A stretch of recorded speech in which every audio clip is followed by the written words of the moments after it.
हम लोगों ने डिरेंजमेंट का देखा था। डिरेंजमेंट में इसका फार्मूला देखा था कि अगर n ऑब्जेक्ट्स को डिरेंज करना है तो इसका फार्मूला था factorial n into 1 minus 1 by factorial 1 plus 1 by factorial 2 minus 1 by factorial 3 minus 1 to the power n into 1 by factorial n। ये हालांकि पिछले क्लास में करा दिया था, पर मैं एक आइडिया देना चाहता हूँ कि एक्चुअली ये आया कहाँ से। तो देखिए ये जो है ना n of a union b पढ़ा होगा, cardinality of a union b, इसका फार्मूला होता है cardinality of a plus cardinality of b minus cardinality of a intersection b। Cardinality number of distinct element in a set होता है। तो इसका एक दूसरा मीनिंग ये भी होता है ना, इसका एक मीनिंग होता है at least one of them, that is a और b और बोथ।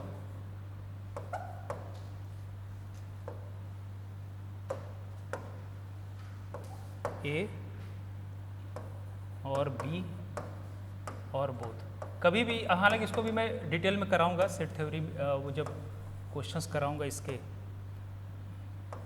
प्रोबेबिलिटी के और डिविजिबिलिटी वाले, तो वहाँ पे थोड़ा सा इसका आइडिया दूंगा। लेकिन एक इसको जानना ज़रूरी है कि जब भी क्वेश्चन से ये सेंस आए कि at least one of them is true, तो इसका मतलब ए यूनियन बी वो पूछ रहे हैं।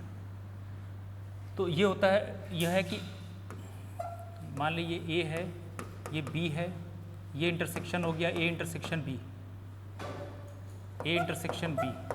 एक्चुअल में ए यूनियन बी काउंट करेंगे तो उसमें ये इंटरसेक्शन पोर्शन दो बार काउंट हो जा रहा है। तो ए प्लस बी, तो एक बार घटाना पड़ेगा, तब left hand side right hand side के क्या होगा, इक्वल। ठीक है ना। तो इसका दूसरा मीनिंग क्या होता है, जैसे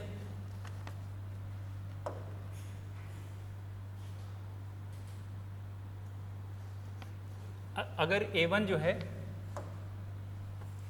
मैं लिख देता हूं ताकि थोड़ा नोट्स कंप्लीट हो जाए, एक आइडिया रहे। A1 ऐसे समझे कि सेट हैविंग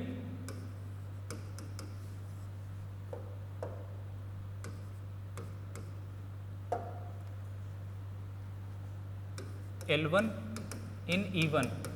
L1 से मैं लेटर्स डिनोट कर रहा हूँ और E1 से उनका correct address envelope. Letter number 1 अपने ट्रू इन्वेलप में एंड अदर्स आर अरेंज्ड इन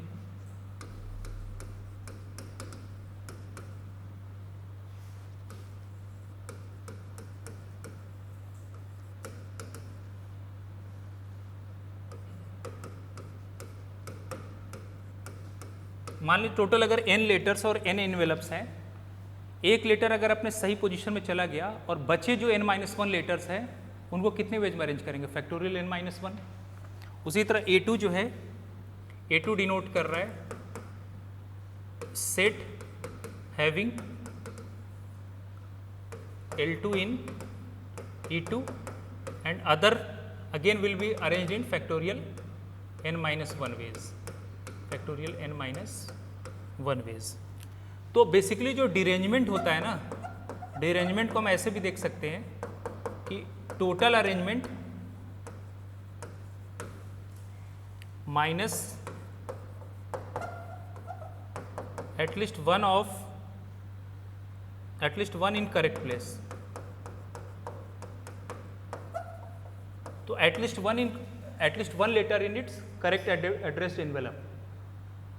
कम से कम एक लेटर अपने सही एड्रेस वाले इन्वेलप में जाए, कम से कम 2 लेटर, कम से कम 3 लेटर। तो वो सारे केसेस जब हम माइनस करेंगे टोटल नंबर ऑफ अरेंजमेंट में से, तब जाके ये निकल के आएगा नंबर ऑफ डिरेंजमेंट।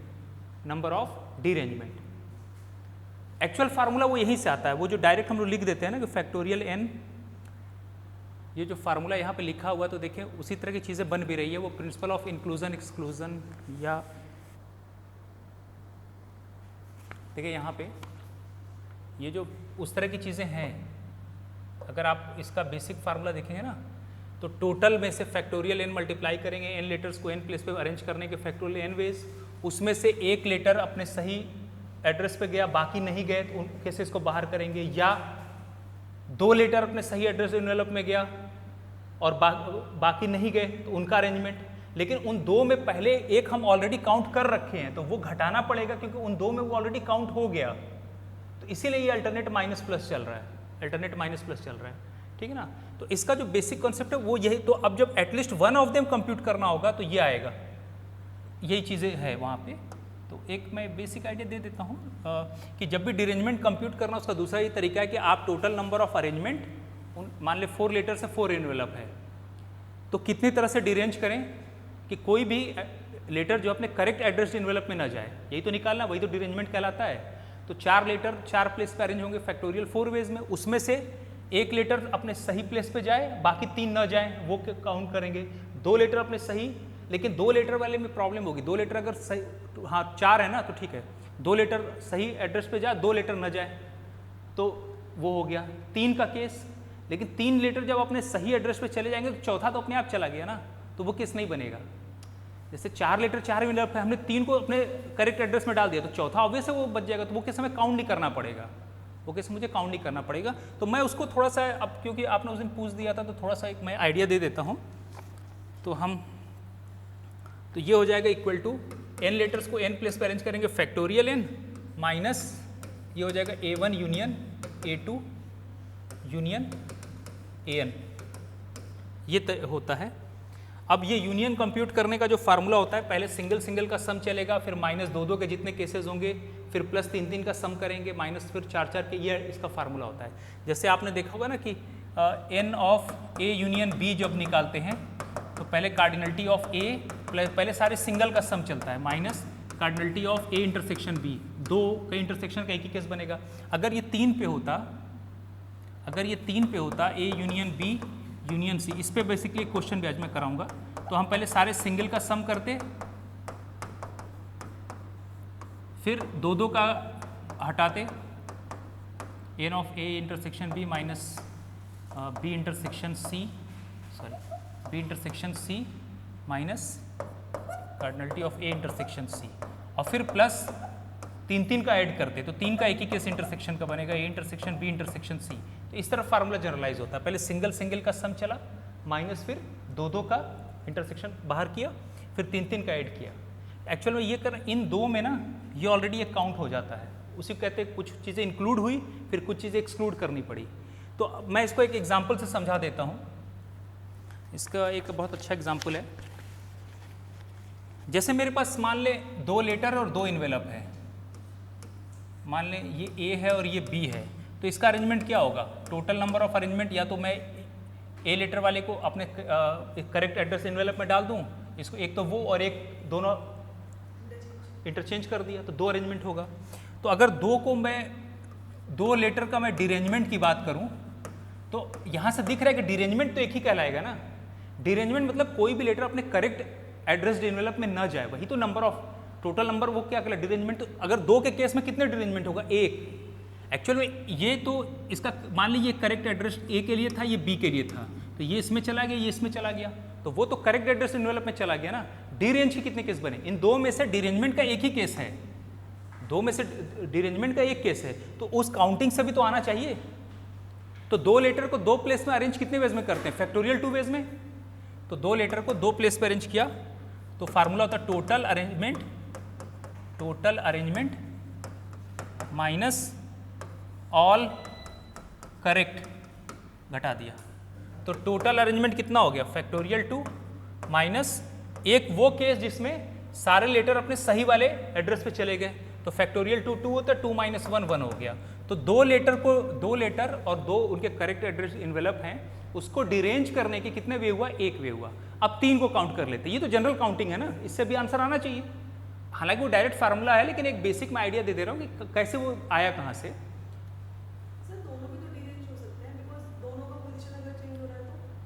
नहीं, डिरेंज का मतलब ही होता है कि कोई लेटर अपने करेक्ट एड्रेस एनवेलप में न जाए, तो करेक्ट एड्रेस एनवेलप में एक ही केस बना ना, वो तो टोटल अरेंजमेंट हो गया। 2 केस जो बनेंगे टोटल, लेकिन उसमें डिरेंजमेंट का एक केस बनेगा।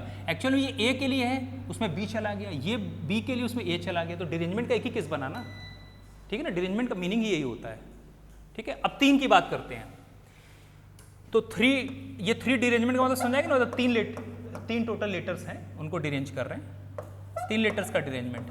तो 3 लेटर में क्या क्या बनेगा? टोटल अरेंजमेंट तो फैक्टोरियल 3 हो गया, माइनस कौन कौन से केसेस भर जाए? कम से कम इसमें तो एक ही बन रहा था ना कि सारे के सारे सही जगह चले, इसमें क्या था minus at least one in correct place, कम से कम एक करेक्ट प्लेस पे चला जाए, तो वो सारे केसेस माइनस करेंगे।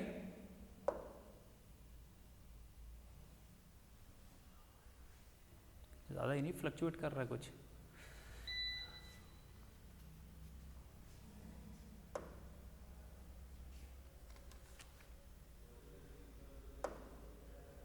तो फैक्टोरियल 3 माइनस आप लिख लें 1 letter at correct place, 1 letter at correct place and 2 incorrect. पहले केसेस बना ले, -3 all at all 3 at correct place.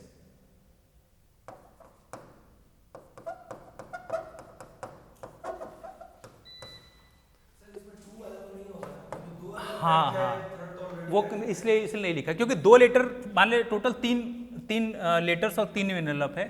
अगर 2 को मैं राइट एड्रेस एनवेलप में डाल दूं तो तीसरा तो अपने आप चला जाएगा, कोई इसको, इस वजह से वो केस नहीं लिखा, सिर्फ 2 केस घटाया है।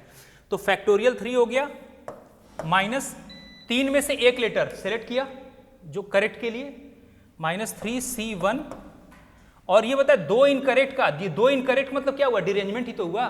2 इनकरेक्ट का डिरेंजमेंट कितने वेज में हुआ था, 1 into 1 minus all 3 at correct place. All 3 at correct place का एक ही केस तो बनेगा, -1। जरा इसको सॉल्व करें, कितना आ जाएगा, 3C1 3 होता है ना, फैक्टोरियल 3 हो गया 6, 6 माइनस 3C1 3 और -1, ठीक है ना, 2 आ गया, ठीक है, सही है, हाँ 2 आ जाएगा। चाहे तो अरेंज करके देख भी लें।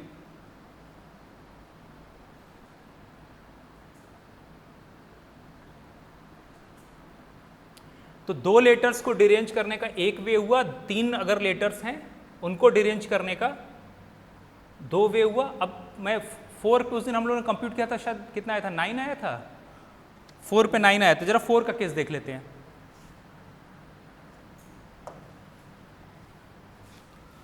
फोर ऑब्जेक्ट्स का डिरेंजमेंट, या समझने के लिए वही जो है ओके अपने करेक्ट प्लेस पे ना जाए, तो ये होगा टोटल अरेंजमेंट,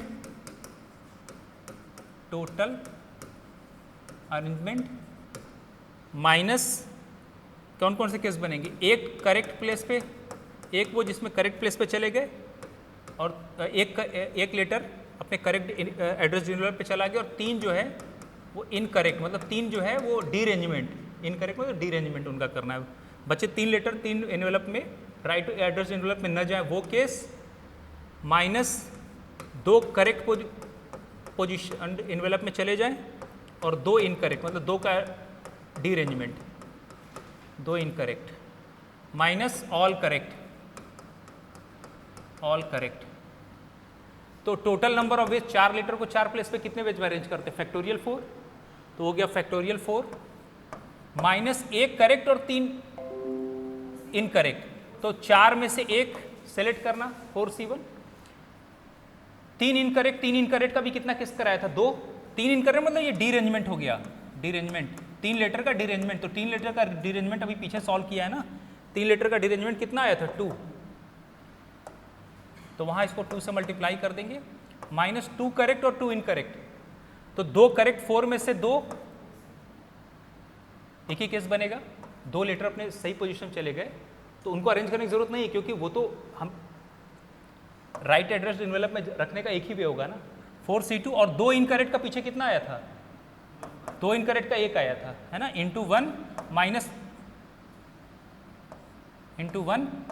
ऑल करेक्ट का एक ही केस बनता है, -1। जब इसको सॉल्व करके 9 आना चाहिए, फैक्टोरियल 4 हो गया 24, है ना, 24 माइनस 4C1 हो गया 4 इंटू 2 8 माइनस 4C2 6 -1 हो जाएगा 24 minus 8 minus 6 minus 1। Calculation check कर लेंगे,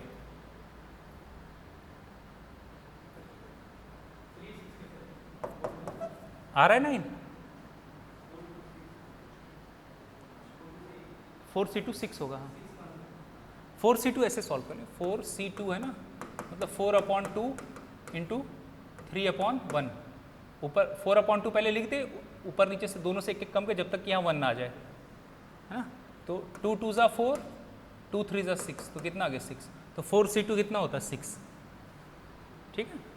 तो इससे एक आइडिया लग जाएगा एक्चुअल हो क्या रहा है, कैसे वो डिरेंज कर रहे हैं। वो इसलिए बता दिया कि मान लें आपसे पूछ सकते हैं कि जैसे कोई अगर बेसिक पूछना चाहे तो ये पूछ सकते हैं कि 4 लेटर में डिरेंजमेंट में क्या क्या पॉसिबिलिटीज़ बनी है, तो पॉसिबिलिटीज़ वो यही हो गया। इनडायरेक्टली वो अगर लैंग्वेज में फ्रेम करना चाहे तो ये यही पॉसिबिलिटीज़ होगी, ठीक है ना। इसलिए एक केस मैंने समझा दिया था। पहले एक सर्कुलर अरेंजमेंट के 2-3 सवाल करा दूं, क्योंकि सर्कुलर अरेंजमेंट में कुछ खास ऐसा नहीं है, ऑलरेडी हम लोग सब काउंटिंग सीख चुके हैं, बस 1-2 जगह कुछ रिस्ट्रिक्शन है वो देखना है। तो पहले मैं वो जरा सर्कुलर अरेंजमेंट या जो लूप्स में अरेंजमेंट होता है बेसिकली उसी को सर्कुलर अरेंजमेंट कहते हैं, सर्कुलर अरेंजमेंट। तो सर्कुलर अरेंजमेंट अरेंजमेंट इन लूप्स,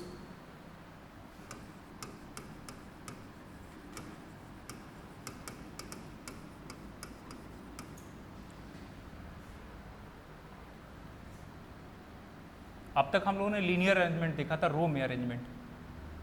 तो इसमें ये होता है कि n objects, in fact n distinct objects, n distinct objects at n places in a loop और ऑन अ सर्कुलर टेबल कह लें, will be arrange in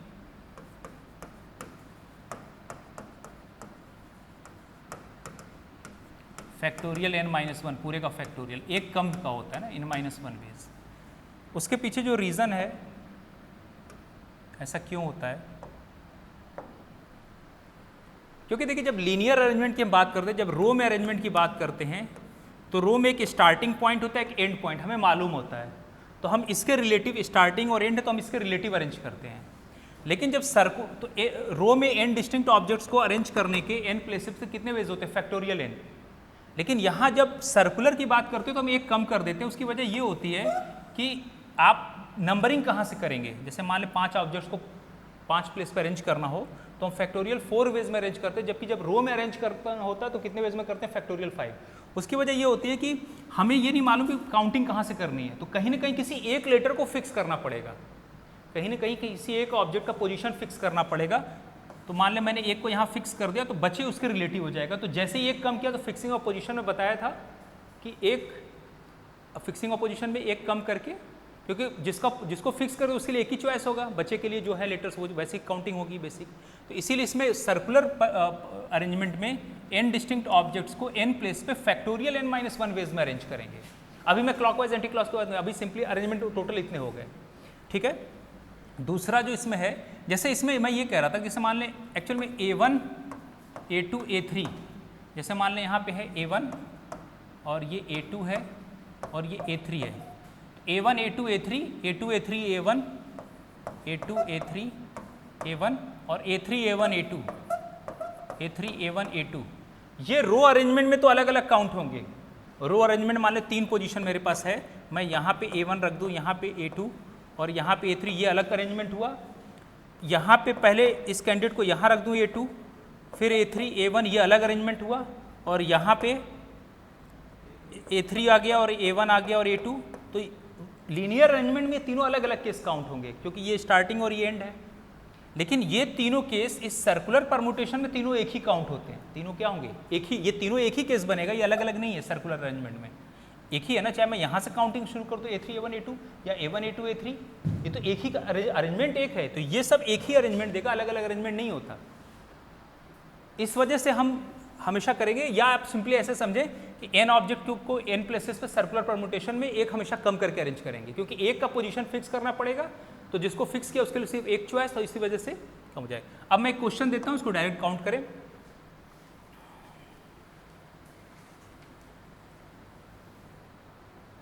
actually ये जो बताता है फैक्टोरियल -1, ये टोटल नंबर ऑफ वेज बताता है।